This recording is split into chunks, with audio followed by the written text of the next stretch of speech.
Welcome everybody, welcome back to Homestead Heart, and I am back out in the garden, back in the watermelon patch, because I felt like this was a very important step that I forgot to mention when I planted out the watermelon patch, you all. And I want to say thank you to one of our viewers, because it was one of you who reminded me you didn't fertilize your watermelon. And you all know that I am real big on fertilizing when I plant in the hole that I plant in. Okay, so now what I'm going to do is I'm going to demonstrate to you what I've already done for all of the other ones out here. I've already done it, with the exception of the one that I'm standing in front of right now, and I'm going to show you this process the correct way. Okay, so it is the way that we normally plant all of our crops here on the farm. We always plant them the same way, and we always get good results. And so I felt it very necessary to share this step with you, in case you are following us in how we do things and you feel like it might work for you and you're following us. So I felt like I needed to jump on this video right away to show you all the steps that I forgot. So I'm going to go ahead and tilt you down, and then I'm going to show you what I forgot to do, y'all. Shame on me. Shame on me. All right. So the first thing I have already done is I went back and I dug up all of my plants. Yes, I did.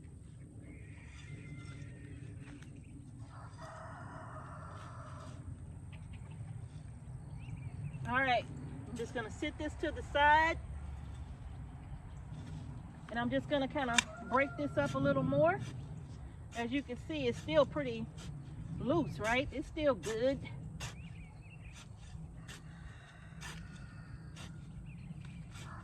All right. And now, what I'm going to do, you all, is I'm going to grab my fertilizer.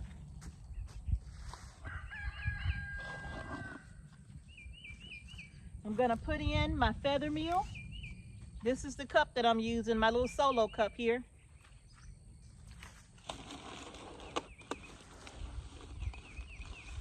I'm going to put in my bone meal, and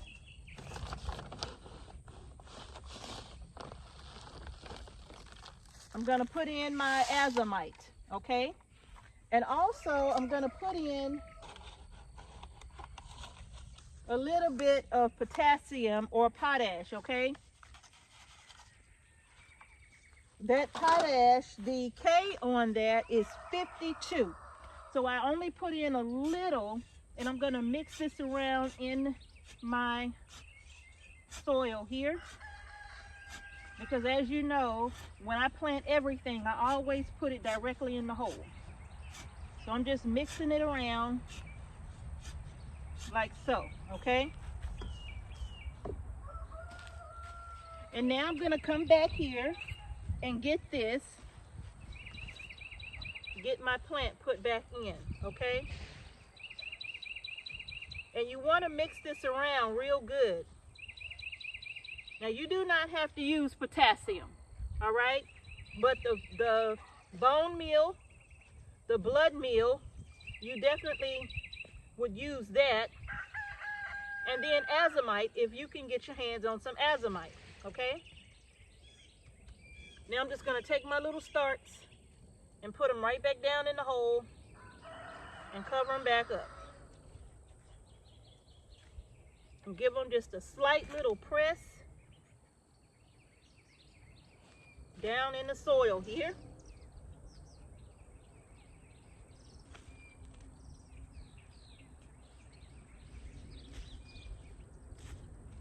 And then I'm going to water them in. All right? And that's that on that. All right, y'all. So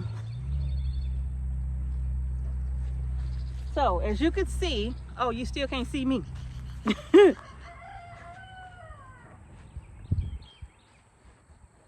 There we go. All right, so it's really just that simple. And that's what I forgot to do to all of them that I planted. And so I went back, and just like you just saw, I dug them all right back up, and I went right back in. Now again, if you're going to the big box store to buy your organic fertilizers, these are all organic fertilizers. They are OMRI listed. You can find blood meal at any of your big box stores.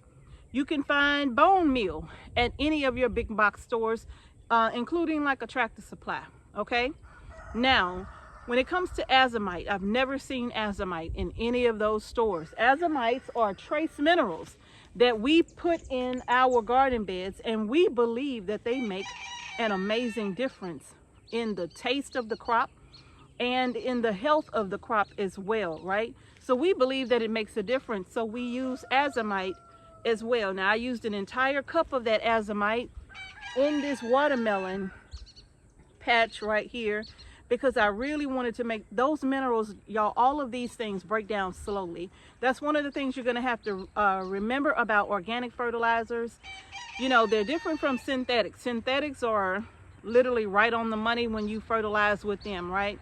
But they do have some cons that I'm not willing to use those synthetics for all of those reasons.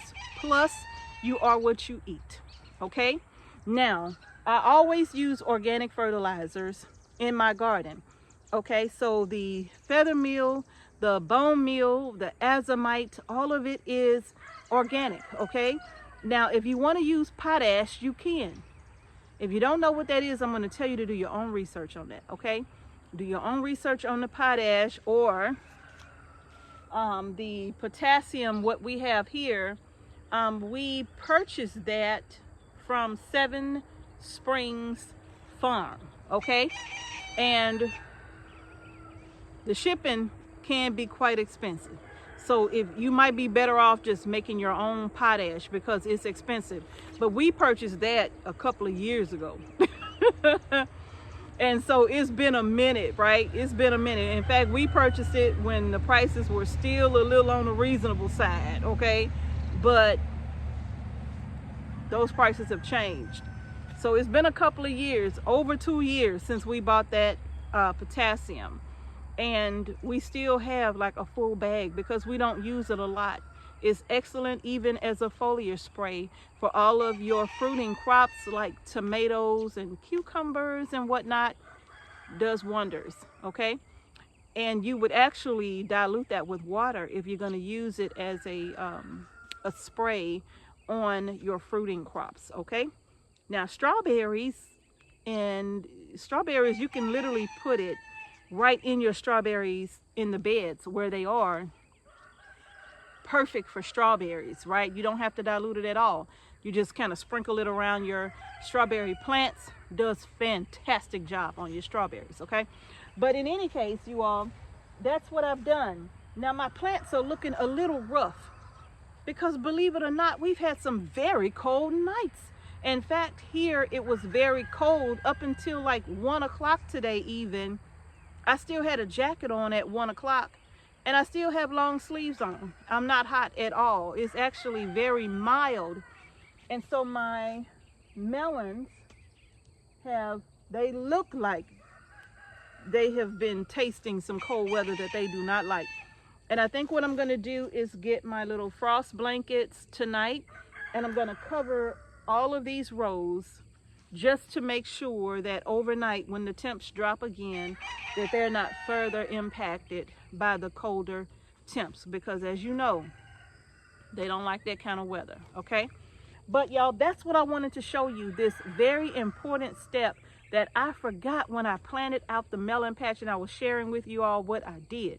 Now, one other thing that I'm going to be doing here very, very soon is I'm going to be mulching this entire bed. I'm literally just waiting for my melons to grow out just a little bit more. I want to be sure that they're nice and strong before I put anything around them. And so I'm just waiting. We did a lot of grass cutting here recently. So I may just take all of my grass clippings and just kind of rake them up and mulch with my grass clippings, because I got a lot of them. So you all, but in any case, that's gonna do it. I really felt the need to share this with you in case you were following along with us with how we plant out our watermelon patch. Okay, you all? So, gosh, hopefully you haven't planted out your melon patch yet. And if you did, it's not too late. It's okay. All you got to do is do what I did, or you don't have to do it like I did. You can literally make like a little trench all the way around the plant where you've planted at, and it will have to be a nice deep trench. I would say about the depth of the plant, and then you can fill that with your fertilizer, and then you can cover it all back up. Okay, so you can do it that way, but I personally like planting my starts directly in the hole with the fertilizer. Okay, all right, y'all, so I hope that helps. I just had to share that with you today because I remembered it the next day after I planted the melon, or 2 days or so after I planted the melon. That's when I saw the comment and I was like, I didn't fertilize. And I've had a busy weekend, so I wasn't able to get out the weekend and get it done. But as you could see, it still wasn't too late.